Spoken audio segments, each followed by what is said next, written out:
Fraud कंपनियां हिमाचल के भोले भाले लोगों की जेबों पर डाका डाल रही है, लेकिन इन कंपनियों के कार्यालय खुलने की जांच तक प्रशासन द्वारा नहीं की जाती। सोलन में ज्यादा ब्याज देने का झांसा देकर रिचमैन कंपनी के संचालक लाखों रुपए का चूना लगाकर रफू चक्कर हो गए हैं, जबकि स्थानीय कार्यालय में काम करने वाले प्रबंधक का कहना है कि उसे कुछ मालूम नहीं है, वह तो केवल कर्मचारी है। कंपनी में पैसा लगाने वालों का कहना है कि उन्हें अधिक ब्याज का झांसा दिया गया था, किंतु अब तो उन्हें असल भी नहीं मिल रहा है। इस बाबत उन्होंने पुलिस में भी रिपोर्ट दर्ज करवा रखी है, जिसकी जांच का केवल आश्वासन दिया गया है।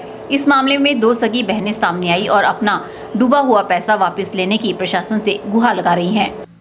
मैं एक प्राइवेट जॉब करती हूँ।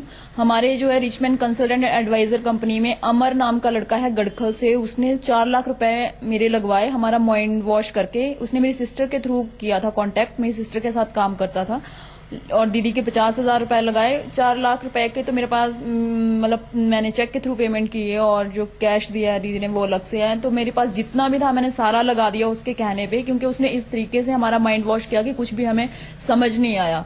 और अब जो निशा चौधरी है उसकी डायरेक्टर, जो हमें मालूम मतलब उसने उस टाइम पे बताया और सारा कुछ हमें दिखाया लेकिन अब जो वो सारा मुकर रहे हैं कि ना तो मैं डायरेक्टर हूं और मैं तो वहां पे काम करती थी, वो किसी राजीव की कंपनी है। तो अब मतलब पिछले 6-7 महीने से हम स्ट्रगल कर रहे हैं कि हमें हमारा पैसा वापस मिल जाए, जो कि उन्होंने कहा था कि विद इन 1 ईयर आप अपना पैसा वापस निकाल सकते हो और आपको इंटरेस्ट आता रहेगा। तो वो थोड़े दिन के लिए इंटरेस्ट आया, उसके बाद आना बंद हो गया।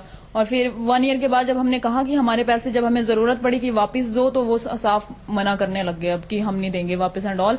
एंड हमने फिर कंप्लेंट की, मेरी पहले परवाणु में कंप्लेंट रही डीएसपी सर के ऑफिस में, उन्होंने वैसे कॉपरेट भी किया, लेकिन उसके बाद फिर उन्होंने कहा कि सोलन का केस है तो सोलन में करो आप कंप्लेंट।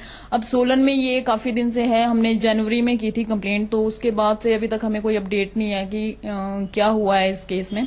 देन मैं चाहती हूँ कि मेरे पैसे चाहे अमर से चाहे निशा से वापस दिलाए जाए, बस मुझे पैसे मिल जाए, क्योंकि मेरी तो पूरी उम्र की कमाई लगी है जितना भी मैंने कमाया था अभी तक। और हमने सर थाने में भी रिपोर्ट की है, एफआईआर दर्ज की है सर।